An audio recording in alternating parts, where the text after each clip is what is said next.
All right. What is going on, everybody? Welcome to the Purge Podcast. I'm here with Jason Barker.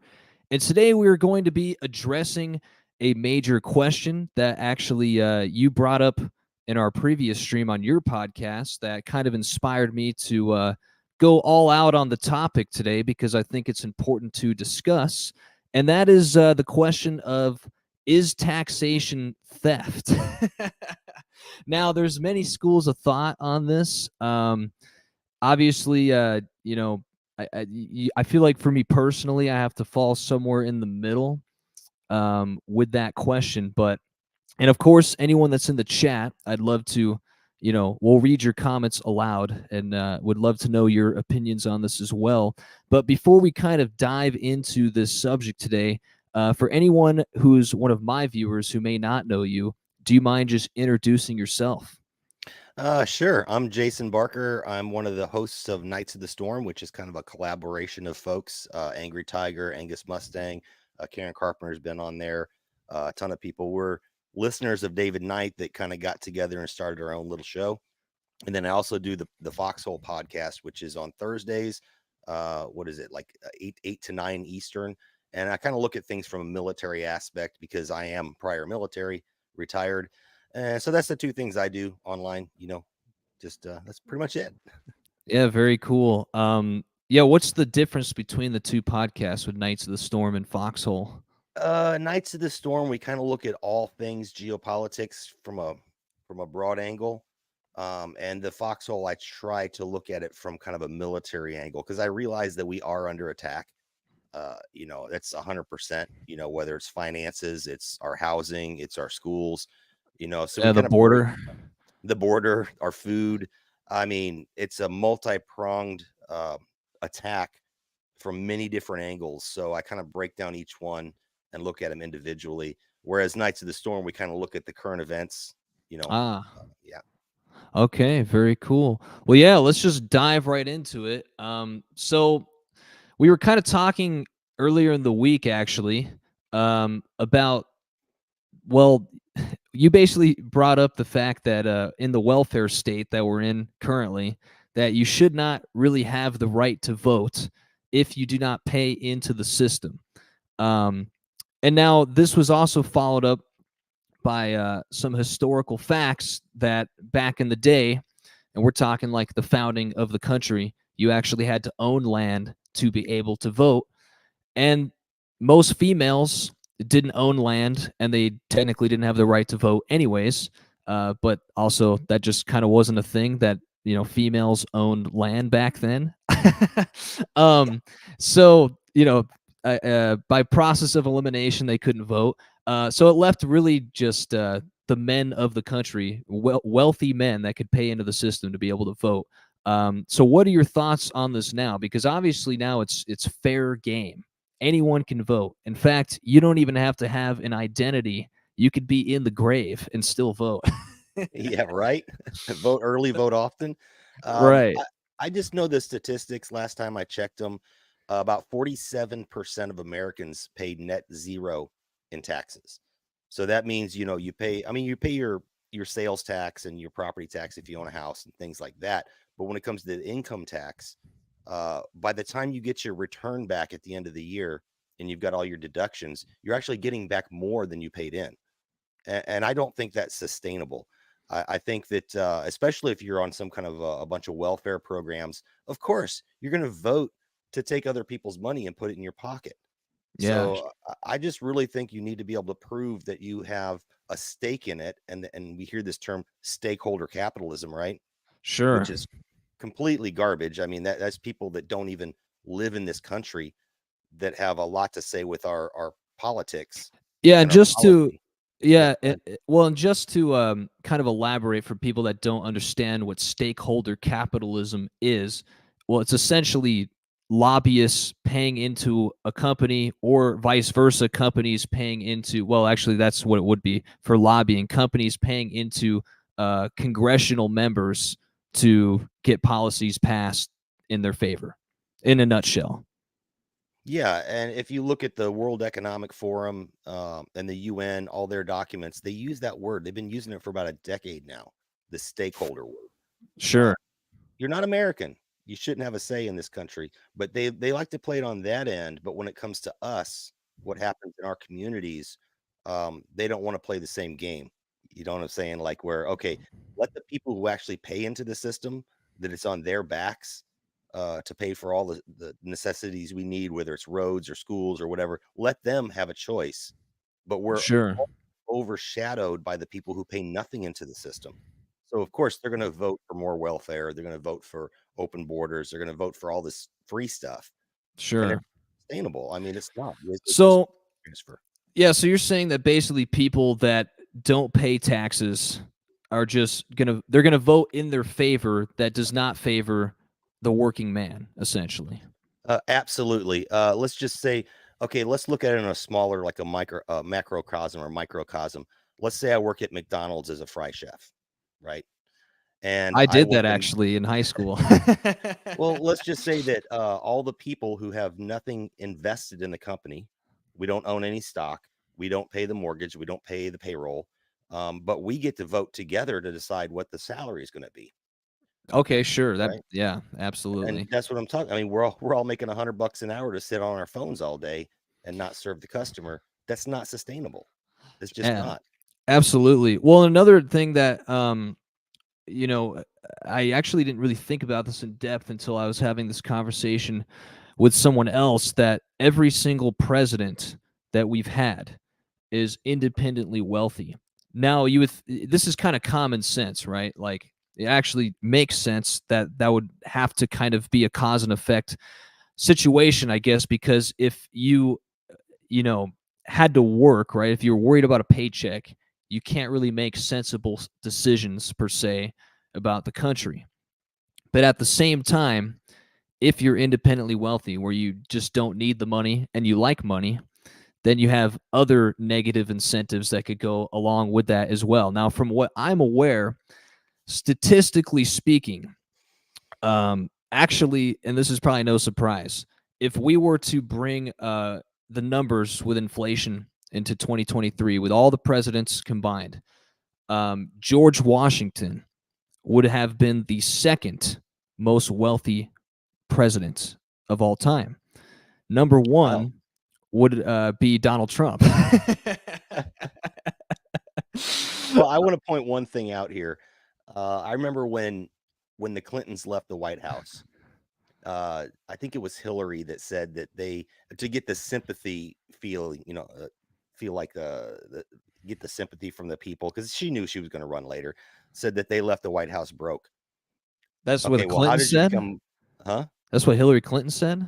Yeah, it was either Hillary or Bill. One of them said that they left the White House because, to say, "Oh, we didn't take the money, we didn't take the." Well, then how did you become multimillionaires Well, and have the here's the Clinton he- Foundation a year later? here's You the know? only thing that might support that argument is the fact that Bill Clinton was addicted to cocaine while he was in the White House. Yeah. Well, and I'm thinking to myself, we got some people that can't man. You pay for nothing. Everything is provided for you when you're president. You don't pay a damn thing. Yeah. So, how did you leave broke? And do I really want you in charge of my fiscal policy? Yeah, well, and I think that's why they started the that presidential act. I can't remember what year it was. I want to say it was around maybe the 40s that they had a basically retirement plan for presidents, because I can't remember which president it was, actually came out of the White House like broke, like piss poor, to where he could not Yeah. literally have like even a house almost. Getting, and I think that's actually also where the occurrence of the Secret Service Right. Yep. became a thing, where it's like, hey, for the rest of your life, you're gonna have private security. Hey John, hey Karen, good to see you. um yeah, so what are your thoughts, I guess, on being independently wealthy as the president? Like, what is the happy medium, or should it be that way? I mean, it's kind of hard to not be that way. I think it's kind of if you don't have to worry about managing a business. Now I know Donald Trump, when he was voted in, he did one decent thing, which is he signed his stuff over into a trust so that Sure. he had no interest. Now, does that stop people from getting favors? He's going to take it back over eventually. But I think it's kind of cool if they got money that they don't have a vested interest in doing something that might be against the better judgment, you know. Yeah. Uh, but at the same time, I'm kind of in the middle there, because people who are independently wealthy, maybe they're legacy people, they were R- born wealthy, they have no idea what the right. average plight is of the Well, we American. have this statement, right? We the people. Hmm. If you are independently wealthy, and again, not a good or a bad thing, but are you for the people at that point? Are you one of us, Right. the people, if you have so much money that you don't have to care about us paying into the system, if that makes sense? Oh, absolutely. Um, you can't relate to people, just like if I grew up in the country out in the woods, I can't relate to somebody who lives like in the city, in an urban Sure. environment. I don't know. I think there's pros and cons to both sides of that coin. Um, I do know that you can't be president unless you're absolutely wealthy, because there's so much money involved in politics, and that's a bad thing that we don't have that option. Yeah. Well, and I don't know if you're aware of this, but again, around the founding of the country, this would have been what is now considered to be Jeffersonian America. Um, I could be wrong about this, but I'm actually like 99% sure that 100% of Congress was all volunteer. No one was paid a salary at all. Uh, I I don't know. I think they might have got a stipend for their time, but back then, the Congress didn't live in Washington. Or I Hmm. think it was Philadelphia originally, wasn't it? It was Philadelphia. Right. Yeah, D.C. actually, it was after George Washington. Yeah, they went Wasn't up even a there when they thing. had to handle business, and then they went back to their farms or their factories or whatever, whatever they did in their normal life. A lot of them were lawyers, they were doctors. It wasn't a full-time job. And I think that I really Yeah, think that's what it is. It wasn't a full-time job. right. It Yeah. was it was a service to country. And I think we need to bring that back. And I think we could do that by limiting not just terms, but like total service. Yeah. Right. So you serve as a governor, you serve as a senator, maybe you're the president, but after 20 years or 15 years, or you put a number on it, you're done. You're out. Yeah. You can't suck off the government teat your whole Well, life. You know. yeah, and that's kind of so I kind of want to go back to the statement you were talking about where like a lot of politicians and this is the reason why I do what I do. In fact, when I started doing like the citizen journalism stuff in the small towns, it was basically because I was tired of seeing the suits like ABC or CNN, go in and basically fabricate a story, and it's always like men in black essentially that you see going into all these areas and handing you a microphone in your face and with like a big camera crew, right? And I think that separation of culture right there in itself is unrelatable. Like, and I think that trickles in to the Senate, the House, the White House, even, of course. And all these people are out of touch with reality. Would you agree with that? Yeah, it's a new serfdom where we're the plebes, we're the useless plebes down here. And if you can get into politics, you become one of the lords. Yeah. Right? So you can call yourself a lord. You're not quite in charge. You're not the king. Okay. Nobody knows who that is. That's the guy up there that's pulling the strings. And maybe Yeah. it's Soros, maybe it's Gates. I don't know. Well, I But think even Soros is a peasant in his own right. yeah. But no, yeah, you're right though. And I have one question for the audience. When your senator, congressman, congresswoman, whatever, when they go into an office year one, and they're worth, I don't know, $300,000, and they make whatever 100,000 a year, 200,000 a year, whatever it is, and they come out multimillionaires. How Uh, does that happen? Yeah. Well, you're talking about like Nancy Pelosi. Yeah, exactly. How does that happen? So Yeah. they're not serving we the people; they're serving themselves to get Yeah. higher up on that ladder. Yeah, well, I think that's definitely the term limit kind of plays a fact a part into that. When you don't have a term limit, you basically become an insider. I mean, that's where that term comes from, insider trading and all of that. So you're basically, yeah, you're an insider, you're an elite, you're out of touch with reality. But then what happens, and this is what I've noticed from just living in California, is that all these policies get passed to basically keep the lower class down, so they keep voting for the same thing. That's how you get, you know, well, that's how you get the ghettos essentially in these small towns, and that's also how you get, little towns like Barstow. I don't know if you know where that Yeah, I is. know where Barstow is. Yeah. Yeah, like Barstow is like completely, really demolished as a town, which is, in my opinion, due to the policies in the bigger cities that have kind of suppressed them, financially and economically speaking. And also, they have no voting power because the population is too small. But they're in the Mhm. same, they share the same state, right? As California. But the population is just not big enough to actually have a say in their state. Like, they should just be a different state, if you get Yeah, what I'm saying. we had the same problem in well, New York has the same problem. You've got New York City dominates the politics for the whole state. And New York's actually a pretty big state, and the people up north think way differently than the people in the city. Same problem in Illinois with Chicago. I mean, you name it, even Georgia now, it's kind of a blue state now because of Atlanta. Yeah, well, And let's talk about. I want to talk about the New York thing for a second too, because I actually was just in New York, about like yeah, I want to actually maybe last year now. It's coming up on a year ago that I was actually in upstate New York. Um, and New York is definitely so. It's kind of funny actually the way I kind of lay this out. Whenever I go to all these places in America, um, I basically gauge the tax revenue on how the roads are. So, like, in Texas, as you're crossing, because Texas has got like a billion counties, as you're crossing the roads in Texas, you'll say a new sign like such and such county. All of a sudden, the road just becomes a pile of crap. And then, like 5 miles later, you'll cross another county, and the road immediately, like within crossing, the sign changes. yep, And I noticed that when I was in the Rust Belt up in upstate New York near Buffalo and Niagara Falls. That is, so I was coming in from Pennsylvania, and the roads are iffy in Pennsylvania. I mean, it just is an old place, and that's even a toss up, right, on the tax revenue, and between Philadelphia and Pittsburgh primarily.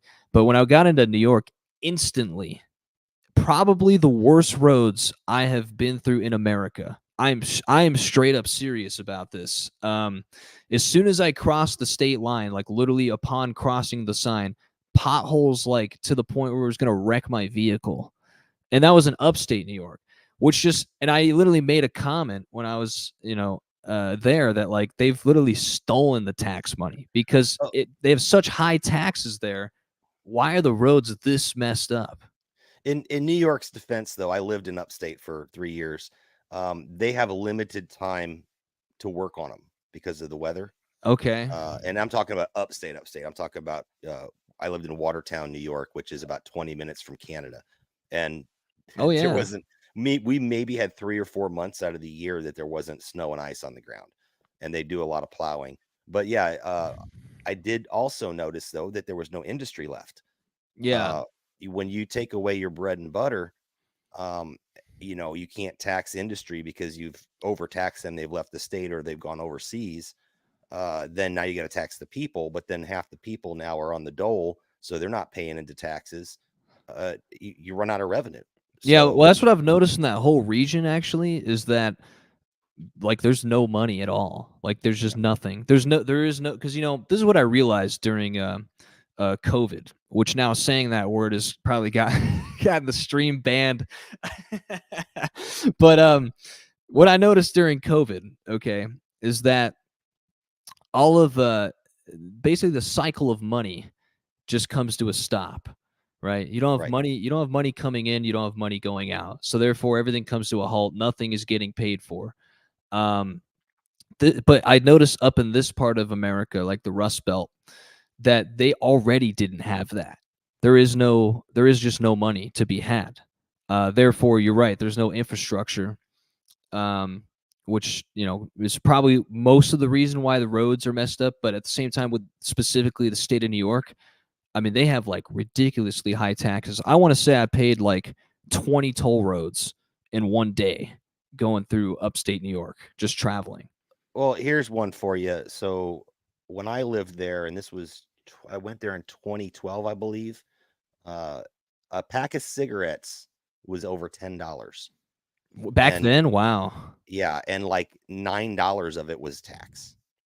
Wow. So it was ridiculous. And the same thing, gasoline. Actually, gasoline wasn't that bad. Uh, Kind of national average, maybe a little higher, but everything was taxed to the hilt. And it's because they don't have any industry left. And New York City is kind of its own thing because they have the ports and they have it, import export, and they have tourism. They got it kind of going on, but the rest of the state, it kind of sucks, man, because there was a big air brake factory right down the road from me. And while I lived there, in the 3 years I lived there, they closed down half of that plant, and they demolished the building.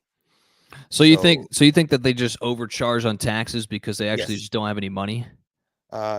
well, Like they're just trying that, to like compensate basically yeah, because of. when you get enough people on the dole, you've got to come up with that money somewhere, right? It's not like Sure. the federal government that could just print more money and take it from your bank account, because that's what it does. When they print money, they dilute what your money is worth that you worked hard and saved for. It doesn't buy half the goods that it used to buy. So Yeah. printing money at the federal level is actually theft from people who actually worked, spent their time, and stored that labor. But Yeah. on the state level, all you can do is try to go after businesses, because now 50% of the people are on some kind of welfare. You're not getting no money from them. It's better to stay home and not work, and have a couple kids or whatever. Not be Right. married. That's another way.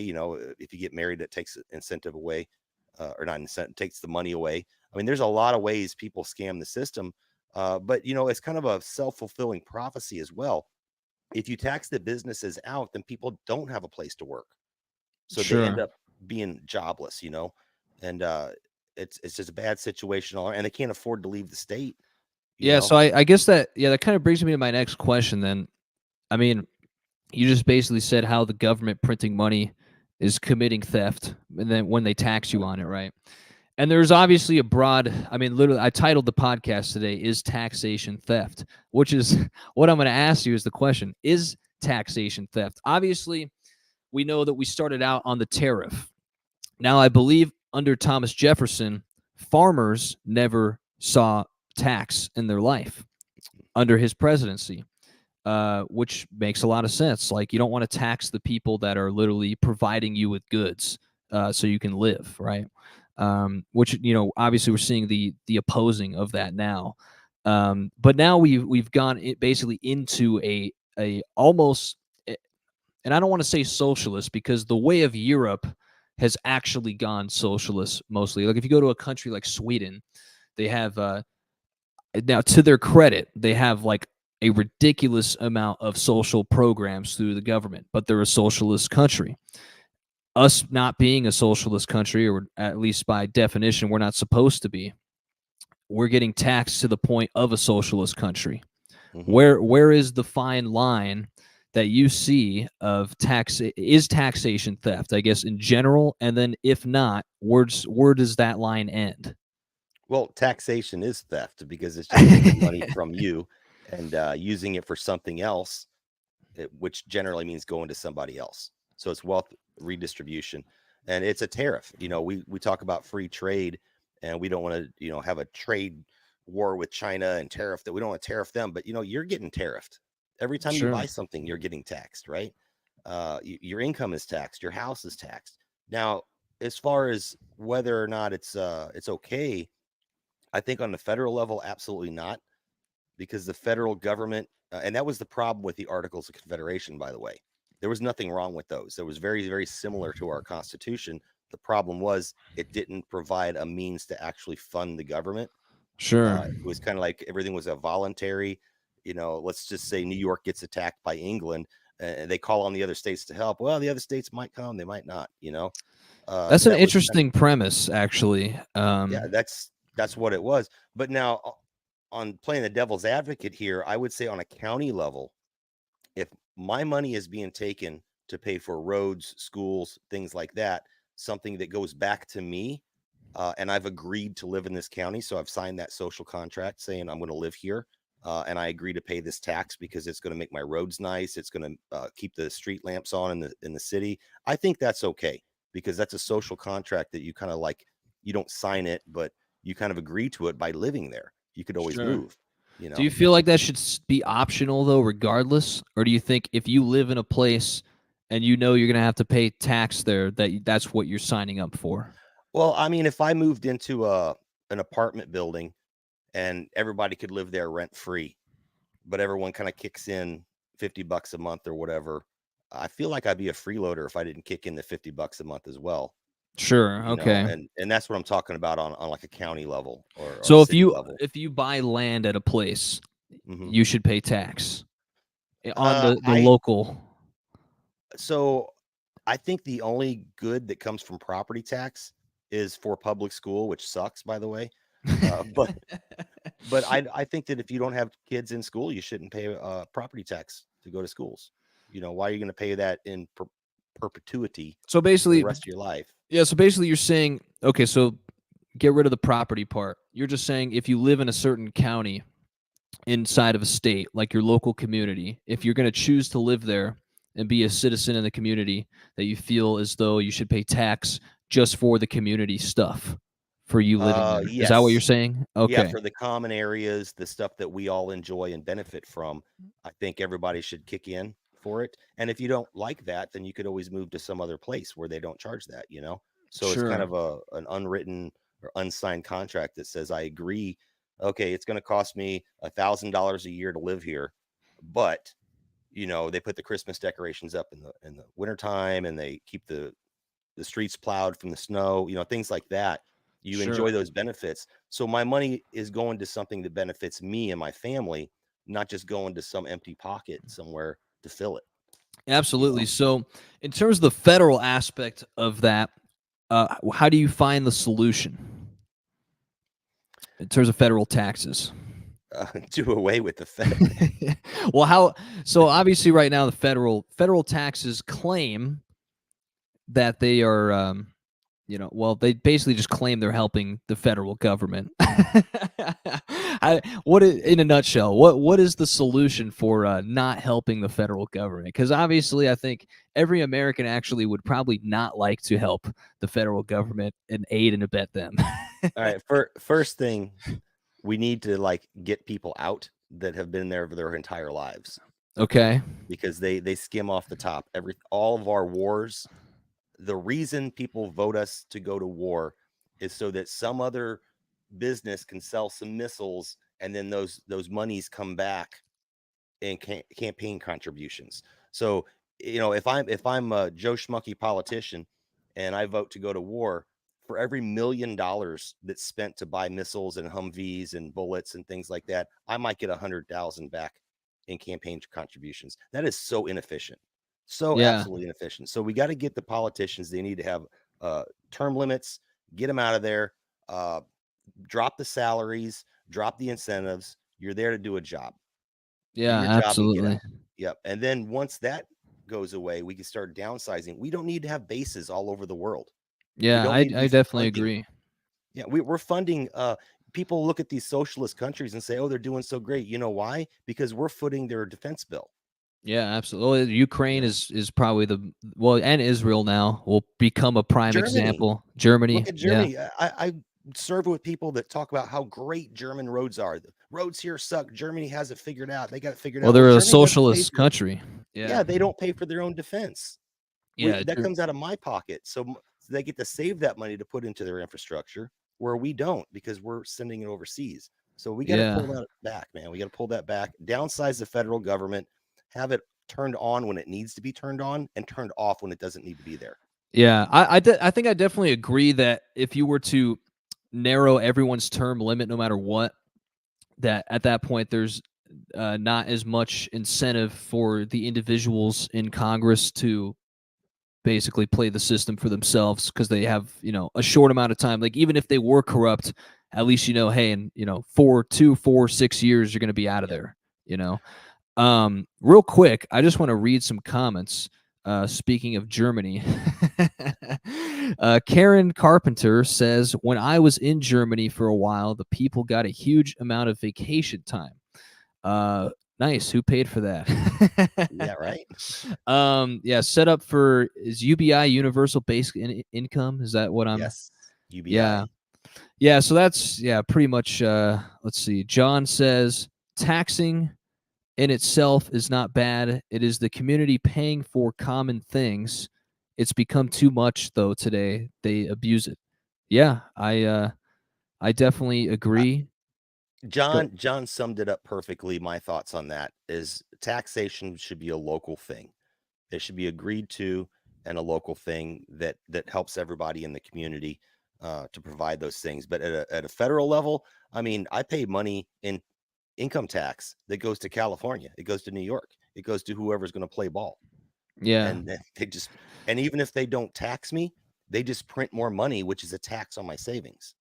So that's a yeah. double tax, triple tax, quadruple tax. Every time they print money, it's another tax on your savings. So you can never get ahead. So Yeah, no, absolutely. Well, that's why, you're seeing all these, like, frankly, these blue states where you just have homeless running rampant, and all your, because I think I saw a video, um, this was a while ago. A guy was interviewing a homeless guy in San Francisco and basically just asked him, like, hey, how are you sustaining this? And this dude, keep in mind, looked like a criminal. I mean, I'm not even gonna sugarcoat it. Okay, the guy had like face tattoos all over him. The guy looked like he'd been around. And he asked him this question. He said, "Hey, it's actually pretty simple. I sell meth to 15-year-olds, and the government here in San Francisco pays me $600 a month, and that's it. I don't need any more than $600. I can make it happen. If you're homeless, right? So you know, I think John just said something too, pretty a reality check here. Yeah, they lack transparency. Well, that's the thing. right. So, and I think I kind of mentioned this too on the last podcast that we did, where I think a lot of people that vote for these policies really don't. They actually can't fathom that their ideologies are extremely far left. So they just keep voting themselves into bad decisions, and then they think, oh, I'm just going to keep voting this way and it'll get me out of it. But they don't realize that their vote has actually gotten them into that in the first place. I actually wanted to bring this up earlier. We were talking about term limits, Yeah. and another reason that we need term limits is because these wedge issues like abortion, gun control, all these wedge issues will never get solved if people Yeah. can keep using that issue to get themselves voted in. Yeah. So if they have a stop, like, okay, this is my 8th year, I'm done. Maybe they'll finally do something about it. you Yeah. know but no, it's nothing will ever be solved as long as they can just, that's like a revolving door of getting back in office, run on the same garbage. They don't have any incentive to solve it. Yeah, absolutely. That kind of brings me to the next you know, point here that I want to touch on, which is voting rights, right? So I think the other day we were talking about Georgia, where you lived, Mhm. which and I kind of mentioned this, right? Because I've been to Atlanta quite a few, I mean, more than a handful of times. I've spent, plenty of time in Georgia to kind of know what the people there are like, and I was basically telling you that I do not feel personally at all that it is a blue state. Just from hanging out with the people. I mean, frankly, I've met like gay guys in Georgia that are Republicans. So it's definitely you know, just to touch on that real quick in terms of the election stuff. But I kind of want to go back to what we were talking about with owning land to be able to vote, right? And voting what is in your favor now. So this actually brings me to an interesting question, right? So let's just get really firm on this here, okay? In talking about old times, because I actually am with you on the point of if you own land that you should be able to vote. Now, personally, I do not own land right now. But I do pay taxes, right? So I guess that's how you kind of wedge that gap. Um, but like, let's say for all the renters, like I know renters out there right now that actually are collecting food stamps. Now, I don't know if they are paying taxes. I don't know if they're getting tax refunds. I know that's something that you were talking about. But if this is all the case, right? Collecting food stamps, getting tax refunds, working on the W-2, and you just rent, should you be able to vote? I think it should be an audit. I don't think owning land should be a prerequisite to vote. I think having a stake in it, having some skin in the game should be, because let's face it, if like I said, going back to the McDonald's thing, if I could just vote my own salary and not have to work. And that's what we have. We have 50% of Americans, or right around 50% of Americans, don't have any stake in it. They don't have no skin in the game. Sure. So let's look at another issue. Should you have to get drug tested if you're on food stamps? Yeah, Right. that's well, and I think that's a very valid question for sure. Well, I Yeah. mean, if I can't get a job because I can't pass a drug test, then why should I get free money from somebody else that worked for it that has a job? Yeah. And I can't ever get a job because I'm using that money to do drugs. And Right. I know someone's going to cry about this, but it's fact. It's a fact. There are people out there that can't keep a job because they can't stop doing drugs, and more and more jobs now require drug testing. So they'll sit at home and collect all these different benefits because they can't quit doing drugs. I'm Yeah, sorry, it's just a fact. and Karen just commented which drugs.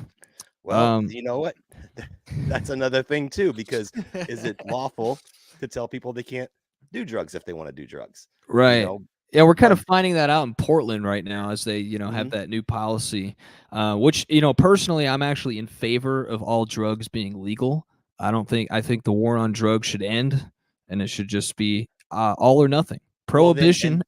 and that solves the problem, because then if it's not an illegal action to, like, say, smoke marijuana or do meth or whatever, as long as you can show up to work on time and do your job, you can have a job. But when you're pushing people out of work because we do have this war on drugs, and now I can't pass a drug test, so I'm just going to sit at home and do my drugs and Yeah, take the money from the public who's paying taxes. That's just another problem with the drug war that we've sure, created. It's like a self-inflicted wound, you know. sure. I wanna touch on this clip here real quick that I don't think I've. Yeah, you haven't seen this yet, so this is gonna be the first time you No, see I it. haven't I'm seen it. gonna I'm gonna play a little bit of it. I probably won't play the whole thing here, but let me put it in the stream here. So this is have you heard of the Whatever podcast? No, I have not.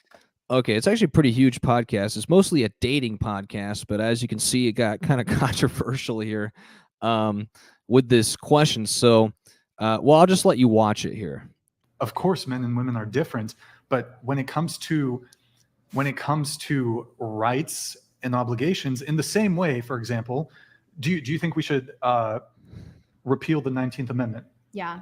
Okay, well, I can see why. I mean, we're never going yeah. to. I'm being realistic. That's never going to happen. Right, okay. I'm saying, like, it would have been better if we never had the 19th Amendment. I'm sure a lot of the girls here appreciate your hot take on Do they know what the women's- 19th Amendment is? I don't really. Okay, so Isn't it the basically, women's rights. she doesn't want women to vote, is what Mary's saying here. I disagree. I don't want a with lot that. of people to vote, but I mean, if we're going to start somewhere, Sure. let's I start mean, there. I think that you could be uneducated. Like, that doesn't have anything to do with your gender. I just think that women are heavily influenced by groupthink, by emotions, collectivism, and are easily brainwashed. And that's why most of them vote for the left. You can respond. What do you think about this? Oh, wow. That's interesting. No, I saw this the other day, and I was thinking about our conversation just with voting rights. Obviously, incredibly controversial take. But I mean, this is a woman saying that she doesn't want the right to vote. She doesn't give herself enough credit, and I agree with the other lady that said, you can be a woman and you could be wealthy and you could be smart and you can do, I mean, it doesn't matter, man or woman. I just think you should have some skin in the game. And I think, and I'll go one step further. When I said that if you didn't pay taxes, you shouldn't vote.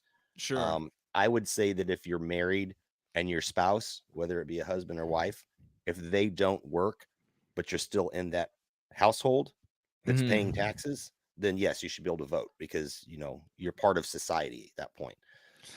Do you agree with her on her? I know Karen's like, I'm gonna vomit.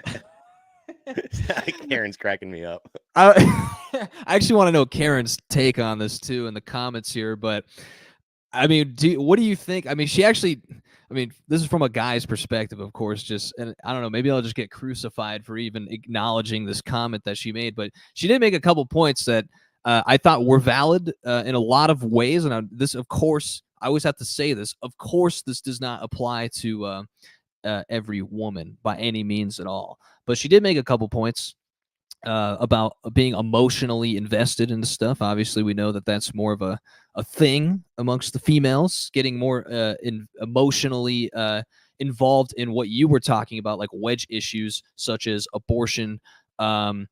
such as social issues, social injustice, quotations to anyone who's audio listening. But stuff like that, definitely. I mean, she is right about that. There's a lot more women that will tend to vote for the left-leaning side of the policies there. Of course, the media and government figures cater to those sensitive subjects, especially for women. I don't think we should repeal the 19th Amendment at all. But I mean, that's pretty extreme, obviously. But what do you think? What do you think about that?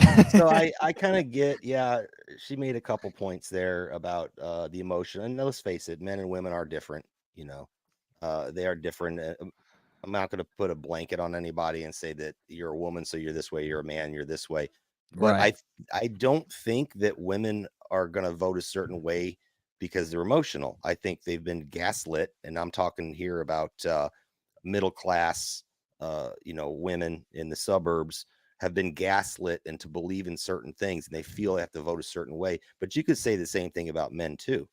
If I want to be bravado, I'm going to be voting pro-gun all day, every day, whether I own a gun or not. Sure. It goes both ways, in my opinion. I don't think she gave herself enough credit to think for herself. All right. What about this? And this is just hypothetical. Frankly, it's controversial. What if you are just a housewife? You don't pay taxes. You don't work. You're just raising your kids. Should you be able to vote? I think so, yes. If I'm a housewife or if I'm a house husband, it doesn't matter. If my family is contributing to society, I think that we should have a say.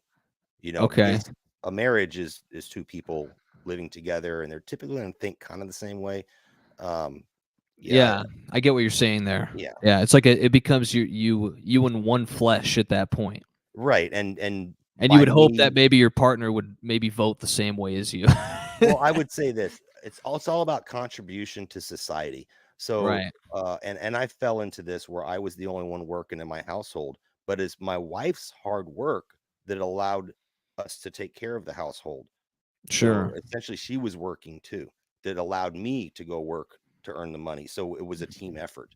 So Okay. I think that in that case, yeah, you should be able to vote. But I'm talking about if you pay negative taxes and you're slumming off the system and you're loving it, I don't think you should have a say in like where someone else's tax money goes, because it's going to go into your pocket with the policies you vote on. So no, I think that's a super valid consensus. I'd have to agree, and I definitely agree with you about the joint household thing. Like, the only reason you're able to hold down that job to feed your family is because your wife is also working to help you out. Even if she doesn't have a job on paper, it's her job to help out your household at that point, right? Here's a great solution.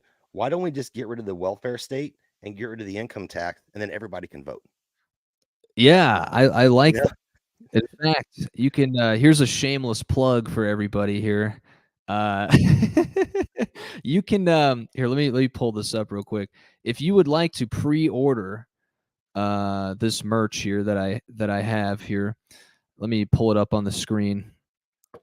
This is how to not be on welfare. Now now you can the only way that you could really purchase this shirt is, frankly, if you're not on welfare. If you want to, if you are on welfare, which could be for a multitude of reasons, you could always use your welfare money to purchase this product and help support the podcast. So just a shameless plug here. I am doing pre-orders on the How to Not Be on Welfare shirt. And this conversation, see, I actually wasn't even going to plug this, but this conversation literally just reminded me I need to plug these shirts. Still working on a distributor at the moment here, but yes, How to Not Be on Welfare coming to a city near you at some point. Yeah. And, I don't want to hate on people that have a hard time out there, just so people understand. But like I said, it's a self-fulfilling prophecy. When the government gets too greedy and businesses shut down, people are going to lose jobs. They're going to have to go on these welfare programs. And then there's no incentive to go back to work as long as you're getting paid. Maybe there's nowhere to go back to work. Well, you saw a lot of that. Yeah. Well, I think that's the thing is welfare is misconstrued. Like a lot of people just think of it in the actual literal term of what welfare is supposed to be. But welfare can be many things. I mean, just in a metaphorical sense. I mean, what we saw like with stimulus checks is a form of welfare. And I mean, a lot of people were just collecting unemployment. That can turn into a form of welfare if you abuse that, and it's actually pretty easy to abuse. Food stamps can be a form of welfare. So I think anything where you're able, and of course, I agree with you that, of course, there's people down on their luck. It's kind of a balance, but welfare does not incentivize you in this country to go back to work. That's the problem. No. I think that we're talking about here. And when we get back to the taxes, if we stopped printing money to where your actual time that you spend at work is worth something, the community can take care of those people. They don't need to pull money from taxes. It's just like it's a snowball effect. They tax you to the hilt. Now people can't afford to donate to the church where the church can take care of people. I think taxation is ultimately the problem. If you do away with the taxation, minimal taxation for your community, for what you agree to pay for, whether it's to power the street lamps, to have the streets plowed in the wintertime, whatever, minimal. Get rid of it so people can keep more of their money. The Fed's got to stop printing money, because if I spend 8 hours today and earn $100, but that $100 only buys me $50 worth of stuff tomorrow, what happened to my 4 hours? They keep us in this rat race so we can't take care of each other.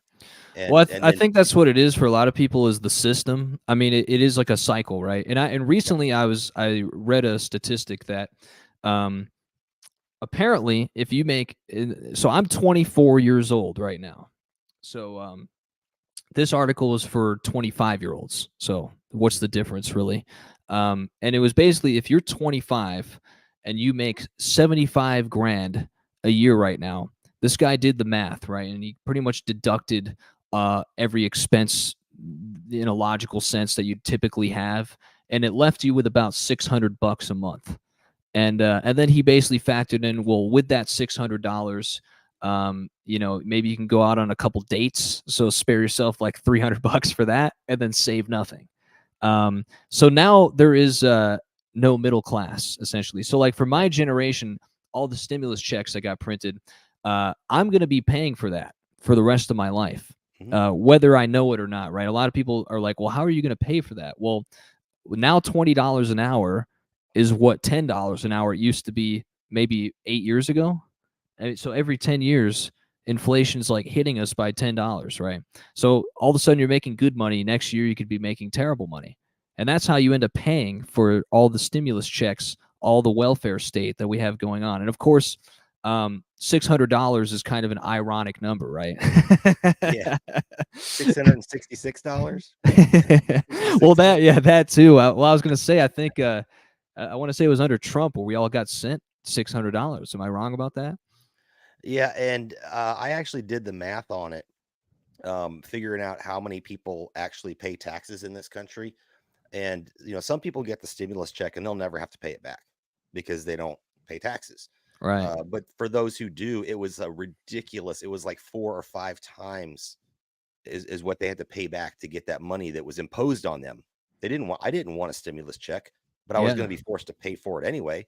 So, Yeah. I cashed the check. But here's the real problem is we looking at welfare state, and especially anybody who's on a fixed income, say like Social Security, a retirement, something like that. It gets adjusted for inflation every year, but after the fact. So that entire year, let's say you're on Social Security and your dollar does not go as far as it's supposed to go, that entire year it gets diminished. They say, we'll fix that on January 1st or whatever, they fix it. And then you start getting bled out the rest of the year after. So I don't know. It's just, Yeah. it's a horrible thing, man. It's like we've cut our legs off, we've cut our arms off, and I don't know. We're No, at the head now. Yeah, I'm just reading these. Yeah, I agree with you, Karen. $600 is insulting. Honestly, $1,400 is insulting. Is that going to really pay for anything? Maybe your rent. That might cover can't 1 get month a worth of rent. You can't get a full basket of groceries for $600 now. You can't. Yeah, Like, that's I mean, actually true. food, like actually healthy food. You can't. Yeah, no, I definitely agree. And in terms of the, did you get all 3 stimulus checks? I think I only got one. Okay. I don't know. Yeah, I think I got 2 of them, and I got like the 1,400 one. I didn't get the first one, and then I got the 600 one, and they just sent it on a little debit card, right? And then I got the $1,400 one, and then I noticed that that same year, I ended up paying for my tax bill was like higher than it had ever been. Yeah, well, that's because they deferred the income tax, I believe, or they deferred some tax, and then it had to be paid back later. So Yeah, exactly right. Yeah. And then they shifted all the whole tax season, right? So I just want to bring up the 16th Amendment here. You sent this to me earlier. Yeah. Can you just sum this up for me, or did you? It basically talks about the history of the income tax. So the income tax was a temporary thing. First time it was introduced was during the Civil War, and then later on, That was to fund the Union Army. Am I correct about that? I believe so. Yeah.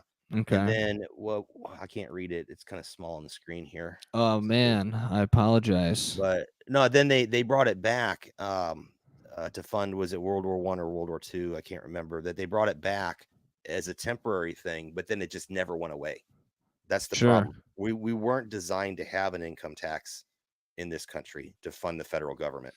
Yeah, well, and this would be probably a conversation for a separate podcast, but that would be the transition, what you're talking about, into Lincolnian America, from Jeffersonian America to Lincolnian America, which was basically taking the Federalist system. Now, a lot of people get it conflated with the Federalist system. They think, oh, Federalist, that means pro-federal government. It's actually the contrary. Federalist is opposite. Federalist is being a small federal government, pro-state government, right? Because it used to be the United States are, now it is the United States is, as we are a collective under federal government. To any of you that have not read the book, The Real Lincoln, just a side note, I recommend. Have you read that? Have you know about that book? I have not, but I'm going to take a note right now. Yeah, I would. You guys should check out. Actually, I think I've heard David Knight talk about that book a couple times, and Gerald Celente too. The Real Lincoln, super good read if you want to know more about Civil War history, like the real Civil War history. I would check out Abbeville Institute.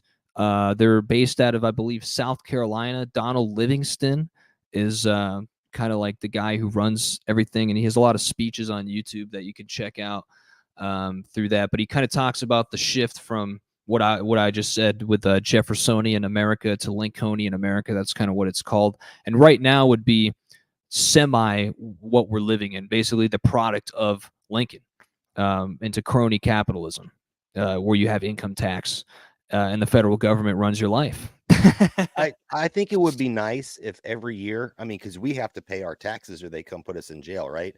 But there's no obligation for them to provide a receipt. I would like to see where that money goes. Absolutely.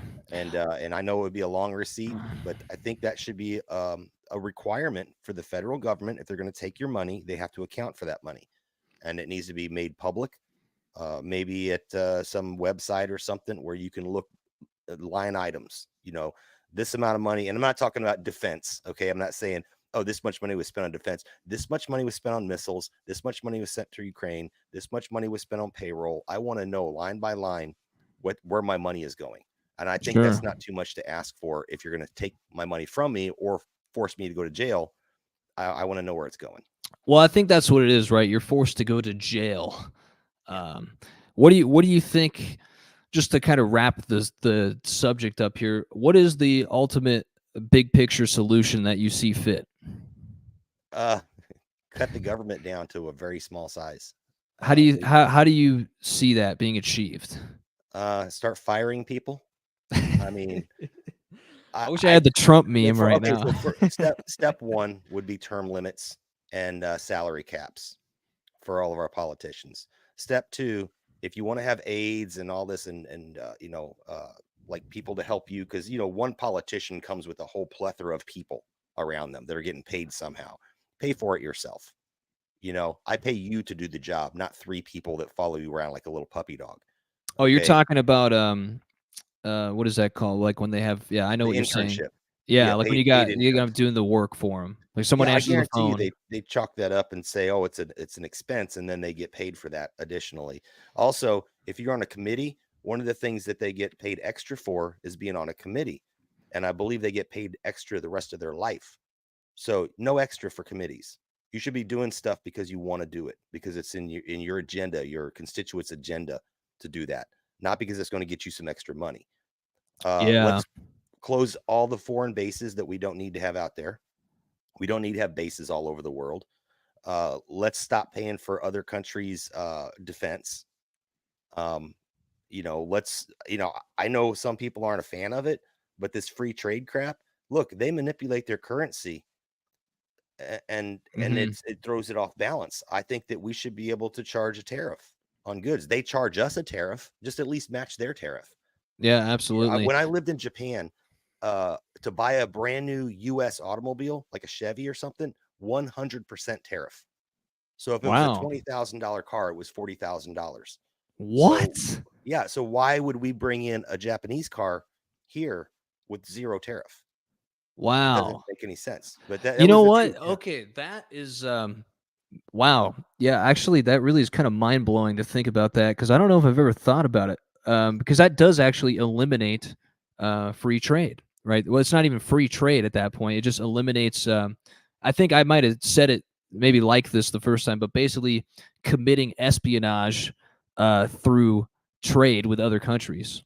I mean, I'm in favor of no tariff whatsoever, but we have to get the other end to do the same. Right, but it gets you to trade with them. Yeah, but it gets you to be able to possibly bring industry back into the country. Yeah, is what you're saying, right? That's the thought of it. The thought is if you charge a tariff and level the playing field, that you'll bring industry back to the U.S. But when we have these crazy taxes on industry, it's not going to happen. Yeah, so the tax issue has to be addressed. But I don't know. It's weird because you got to downsize government. And you got to get rid of taxes, but you can't get rid of the taxes until you downsize the government, because you got to pay for the government. Do you think anything like with the IRS will change come the 2024 election? I think that we're going to have more IRS workers to enforce the new laws, whatever the new laws are. I mean, we got 80,000 new, and I know it's not 80,000 overnight. It's over the next several years. But do you think that those 80,000 IRS agents they're trying to hire, do you think that they are going to go after the small amount at the top, the rich, or do they need that many people to come after the middle class and the lower class? Yeah, no, absolutely. And I think that's a precursor to CBDC. I think that what's going to happen is we're going to be forced into CBDC, and people who are still using cash or barter system or something, that's what the extra agents are for. I think they're going to find out, like, hey, how did you pay your mortgage all year long whenever I don't see you getting paid through the CBDC system? I think that's what's coming. That is another interesting thought. Yeah, with the tracking, for sure. It just actually, man, I think you might have just laid it out. That is the segue for the IRS with CBDC right there. Yeah, basically, if you don't use our way of paying to basically prove your income, we're going to Right. arrest you, right? That's Through how you audit. get everyone. Yep. That's it right there. Wow. That's just me speculating. I don't have any proof of that. That's just kind of like putting the puzzle pieces together in my No, head. that's a big one actually. Because I think about that a lot with the CBDC, and I think last year I remember David Knight. Yeah, Karen No Cash is definitely another, and you see a lot of businesses. I actually wrote an article about that last year. I need to put it on the site about CBDC, and yeah, with seeing all the businesses, especially during the 2020 crisis, there you started seeing a lot of businesses start going to cashless. And the way that I saw that, and I'm sure you probably saw it kind of this way too, was basically, hey, cash is dirty, it has germs on it.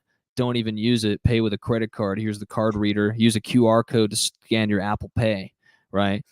It's You know using what's funny it. is that a lot of Starbucks I heard went cashless. Oh yeah. But they still have the little jar out there to put a tip. Yeah, hypocrites. Yeah, I know. I really, to be honest, I'm kind of a hypocrite because I go to Starbucks often enough, and I shouldn't. I should not give them my. I need to do what David Knight does, and just when you are trying to boycott a business, just don't go there under any circumstances. Like Whole Foods, actually, Whole Foods, don't go. Like, don't shop at Whole Foods. They have the. I don't know if you know about this. The hand scanners now. That will scan your palm so you can pay. You don't I've even heard need about that. Yep. you don't even need I mean, I've literally watched people go sign up for it. It's like, and I've made comments to people in line before doing the hand scanner where I'm like, do you even realize like what you're doing? And they're like, I mean, they'll say like a stupid answer, right? They're like, well, yeah, I'm signing up to pay for my groceries, right? And it's like, no, you're actually putting into the system here to roll out central bank digital currency. This is part of that, what you're doing right now, because that, say no more, I guess. Yeah, Whole Foods is Amazon. Yeah, you're right about that. Shop at Sprouts. Karen, I actually got kicked out of Sprouts about, this would have been 2020 for not wearing a mask. So I never shopped there again. I don't know if Sprouts is independently owned or not, but I decided to never shop at Sprouts after that. They actually threatened to call the police on me when I was in the checkout. I was actually this close to checking out. And see, here's they were going to call the police on you for not wearing a mask? Yeah, so basically what happened, right? I was actually like anti-mask from like day one. Like I just already knew better, right? Because I'd been looking at all this stuff way before this ever happened. I'm sure like you as well. So when the mask rollout happened, I was just like, yeah, I'm not gonna, no matter what, I'm not doing that. Even at my own job at the time, I refused to do it. And well, on a side note, I realized, the more you actually double down on that, the more people are afraid to tell you to do it. But I went into like my own work actually after a while just gave up. Like I literally was like, no, I'm not going to wear a mask. And then they just like stopped even trying. Right. But I went into Sprouts with actually, what's funny? I think this day, because I lived in Nashville right at the time, so it's a big city. So Nashville is very blue. So sometimes, and this was actually, I think I was at work. At the time, I was, when I first moved to Nashville, I was working at a gourmet kitchen as a chef on the side before, like just in limbo, so I had to go like pick up some stuff from Sprouts. And I was like, well, I don't have a choice. Like I actually have to go to Sprouts for work. So I put on like, the mask, doing like the half nose thing. Like I didn't even put the whole thing up, right? Because I was just trying to get the stuff and leave. And at the cash register, this lady checking me out in line is like, hey, you have to put it over your nose. And I literally made the comment to her. I actually pulled down the mask at this point. I'm like, lady, I am like this close for you just to ring me up and like let me leave the store. It's not a big deal. Like just check me out of the line. Well, instead she ends up calling the manager. And then the manager, we're going back and forth about you had to put the mask over your nose now. It's not even about the mask thing, right? Because I still had the half chop going on. And it just turned into this whole thing. And at this point I was like, you know what? No, I'm actually just not going to do it. So call the police. And then at that point, when he said he was going to call the police, I was like, well, is this worth it enough for me to go to jail today? You know, was basically The because thing I is, know, how could they put you in jail because there was no law? I right? guess they It's could an get you for ordinance, right? trespassing, maybe. Well, that they always there's two things I know. Like now we're kind of off topic on the subject, but there's two things that I've noticed the police will do when they don't know the Constitution. There's two things. They will get you for what you just said, trespassing or disorderly conduct, Yeah, and it's or all resisting arrest. What or was I being resisting arrested arrest. for? What was I being arrested for? Yeah, I've seen that where yeah. people get charged solely with resisting arrest, but there was no reason to arrest them. So how can you resist something that should not have happened? Yeah, you know what? We actually should do a podcast where we just dive into like those fundamental constitutional rights, because my whole family is cops, and my family will tell you not to talk to the police. Oh, it's um, they say anything you say can and will be used against you. They never say, "Oh, we might use it in your favor if you tell yeah, us the right thing." They're not going to do that. no, Yeah, you yeah, just don't speak. yeah. I mean, from a constitutional standpoint, I don't talk to police. I don't even want to deal with the police, and I probably won't call the cops. I mean, I'm that kind of guy. I really don't want to deal with that. And if it can be handled man to man, you know, why call the cops? But obviously, you know, the coward at Sprouts wanted to call the cops. So at that point, I decided it was not worth my time, and I left. But yeah, I don't shop at Sprouts anymore. um, yeah, I'm just gonna read a couple comments here, and then we can wrap it up, Jason. I love Sprouts. I've never heard of a Sprouts. That must be a city thing. Oh, you never heard of Sprouts? No. Oh, it's kind of like a. It's just a. Oops, I didn't mean to do that. Sorry. It's well, I don't know. How would you describe Sprouts, Karen? Is it like a Whole Foods? It's kind of like Whole Foods, but it's a Okay. little bit more like hippie-ish, in my opinion. Whole Foods is like you kind of gotta like a farmer's market kind of place. yeah, they sell like more like esoteric goods there that you wouldn't normally get at regular grocery. Like they sell like tapioca powder, which is kind of harder to find at like a Safeway. If you know what I'm saying. I don't know if Yeah. that makes sense. Yeah, they have a lot of organic food.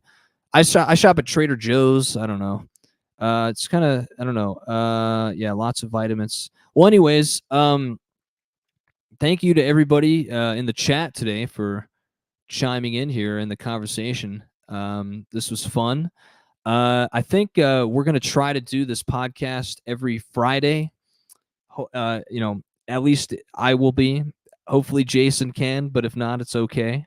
But yeah, we're going to try to do this on Fridays, possibly at the same time here, because I think what were you saying that doesn't interfere, right, with Freedom, Free World FM? Freeworld.fm?